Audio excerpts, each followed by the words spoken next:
Hello guys, today we'll be discussing the subatomic particles and their importance to the field of biology, specifically the class of biology AP.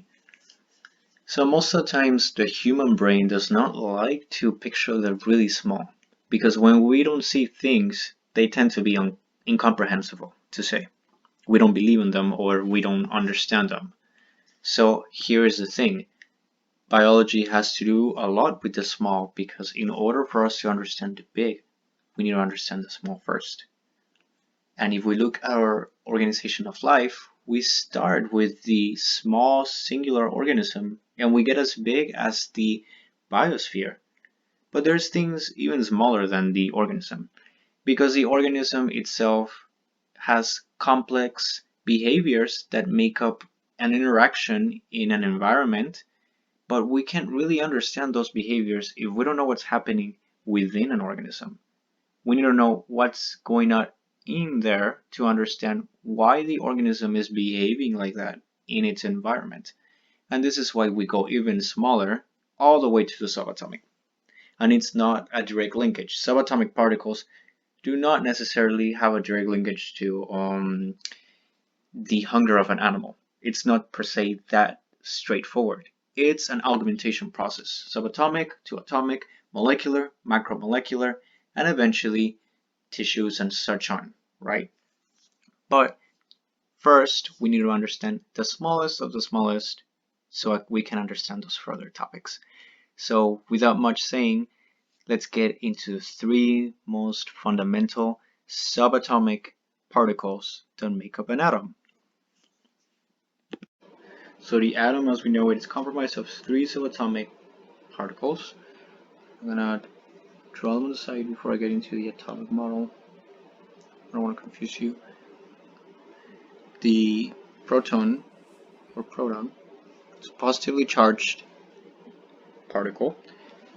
It has mass equivalence of 1 AMU, which is short for atomic mass unit. The neutron is neutral, like its name suggested. We use a sign for neutral. It as well shares a common mass unit with the proton. The electron is so small, so tiny, and so light, per se, that we have trouble understanding its behavior, and in fact there's a whole science dedicated for particles like the electron. The electron is a negatively charged particle, has a mass of 0.00054 AMU approximately, and this is what you're gonna find in scholarly resources most of the time. You might also find the also not so accurate but relativistically there amount of 0 MMU, such as in your teacher's homework or a simple model, something not so complicated. Not to shame on your teacher. Now the atomic model is quite minimalistic. Doesn't necessarily mean that it's simple, it's just neat. The proton and the neutron, can label them, are interacting with each other to form a structure known as the atomic nucleus. Not to be confused with other structures. Dyslexia.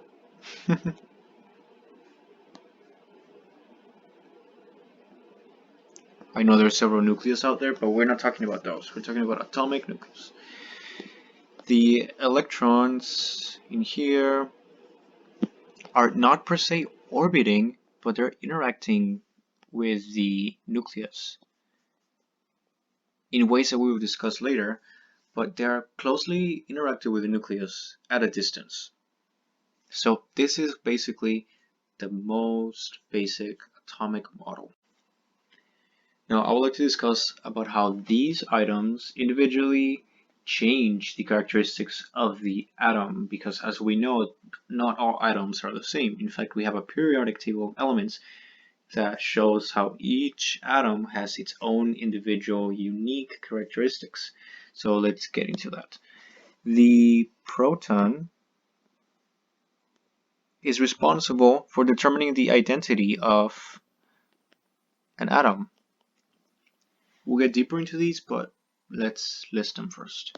The neutron is responsible for determining the variance of a certain type, certain identity of an atom. The electron is responsible for determining the charge of an atom. Now let's individually dissect these, starting with the proton. Now the identity of an atom is indeed given by the amount of protons. If you have a hypothetical atom with such given amount of protons as in here, this atom per se is not the same as this one over here. Completely different items, different identities, different things. Just like how we have people, kind of funny analogy, but some people have more hair than you, some people have less, some people are bald, right? In the atomic and subatomic world, atoms have different amount of protons, which you can tell them apart by that. So this X and this A atom are different. A is not equal to X. Now the neutron is essentially responsible for giving variance within the same type of atom. Just like how there's people with brown hair, right? Well, what shade of brown? There's people with light brown hair, there's people with dark brown hair. Variance is essentially what we know as isotope or of an isotopic nature. Isotope is just another word for me for saying variance. Now if we have a hypothetical atom with such given amount of protons and such given amount of neutrons, this atom and this atom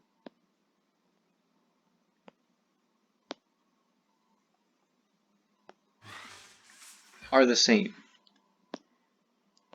The reason being is because the amount of proton, which is the particle that determines the identity of the atom, has remained the same.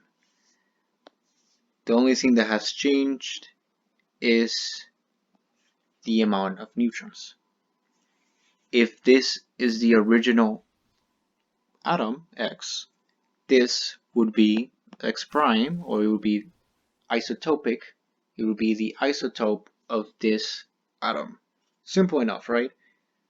Just to throw in an example, common isotope would be hydrogen to hydrogen tritium, which is a hydrogen with 3 neutrons. Now, generally speaking, if you change the amount of electrons, you're probably changing the charge. Let's demonstrate that through an illustration. If we have a hypothetical atom with 1 proton and such given amount of neutrons, and we have 1 electron, I can tell right out of the bat that this atom is neutral. Why is that? If we recall how we identified each particle, the proton is positive and the electron is negative. Combine those two and you neutralize the charge. Correct? So this atom is non-ionized. It is not an ion, so it's neutral. Ion and ionization, ionized, is just another way of saying charge. Charged or in charge. So let's just say ionization is just another way for me to say charge. An atom can adopt a positive ionization or a negative ionization, and thus such atom is known as an ion. Let's demonstrate a positive ion. 2 protons two electrons, two neutrons, and one electron. In here, in this case, there's two protons which overcomes the singular electron, which means that this atom is going to adopt a positive charge, which means it's a positive ion. Simple, right? Now let's give an example of a negative ion. In such hypothetical atom, there could be, let's just say,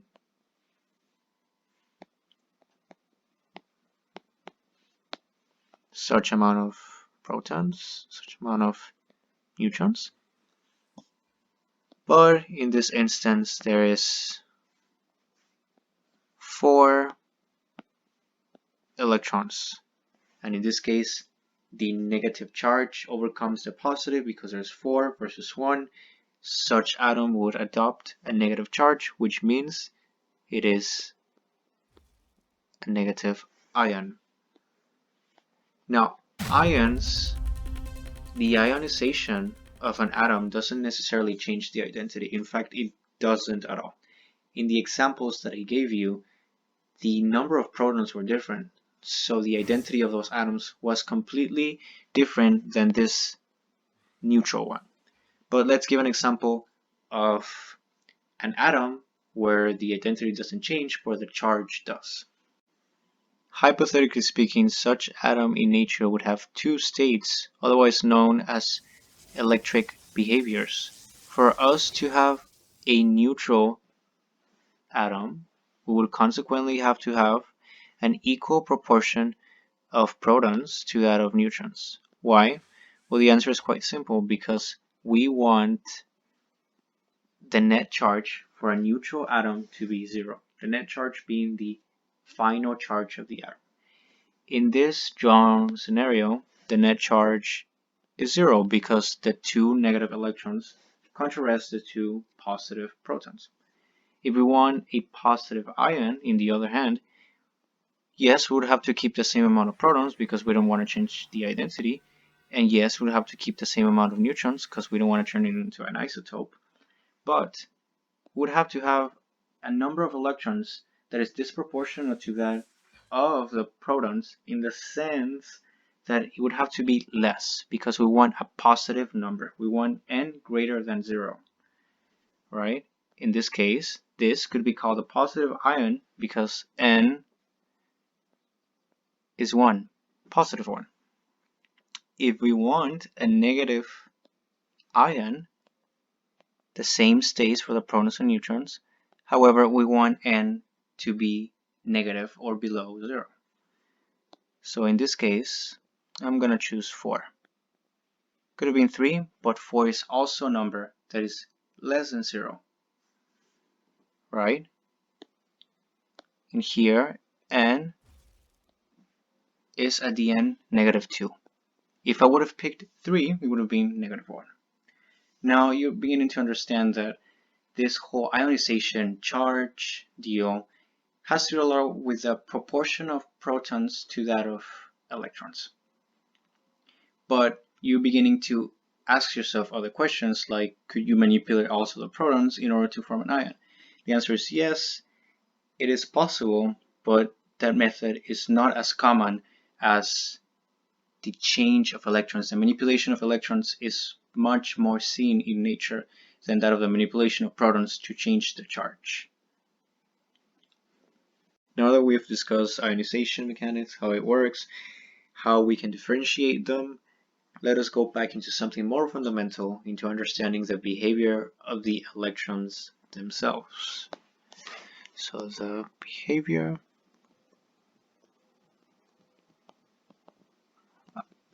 of electrons.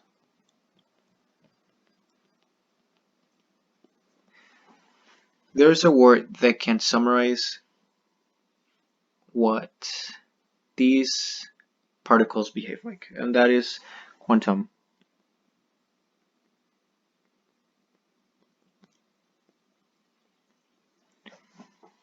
I know it sounds like a fancy word, but quantum just means randomized or random. A quantum particle has the behavior of a wave and of a solid particle. So like a solid ball floating or moving, right? That assures that the electron can move spontaneously at the same time even here and there, right? The complex thought of a quantum behavior is not so much of interest in biology, but more so the organization in which these electrons are. The electrons are by no means chaotically everywhere around the nucleus of an atom. They're actually arranged in a way in which they can interact with other electrons and the nucleus of their proprietary atom. Okay, so to illustrate that, I'll be drawing a diagram. Let us say that this atom has 2 protons, 2 neutrons. Label it protons, protons, neutrons. Within an atom, there's something called electron cloud, and it simply looks like this. There's no other way to put it, really. It's three-dimensional, yes. I could even do perhaps this to show three-dimensionality. It is three-dimensional, right? But this, all it means is it's basically a playground for the electrons. The electrons are energetic, they move everywhere, but they cannot move everywhere where they create a chaos. They have to be in a certain quantum cloud, which is the electron cloud. In here, such electron could move up, down, sideways, around the corners, but respectively stay in a place where it's controllable, right? You can compare this to electrons being like kids in elementary. They have a playground, right? Now, not all kids have the same grade level, and occasionally you have to divide the kids by the grade level in order for them to not cause accidents, because the bigger kids simply cannot play with the smaller kids. This is the same case with electrons. There's different electron clouds called energy shells, because electrons don't have the same amount of energy. They just simply don't. Some electrons have more energy than others. And because of that, this atom has reserved another quantum cloud, also known as energy shell, for the bigger, in a sense, electrons to play around. Not that they're bigger, but they're more energetic. In this way, the atom stays organized, stays balanced, and can ensure that the electrons within a certain cloud can interact, and they can thus also interact with the nucleus. So it all stays organized, and it creates a characteristic and an identity as well. That would be charge in the sense of electrons, right? Now, on a closing thought, generally speaking, it is normal for a child in elementary to ascend a grade level from one to another. Such is the same case with electrons themselves. So if we have our model once again, right, and we have our designated electron clouds, we have 3 in this case, right? And we have a certain amount of electrons interacting within these clouds, right?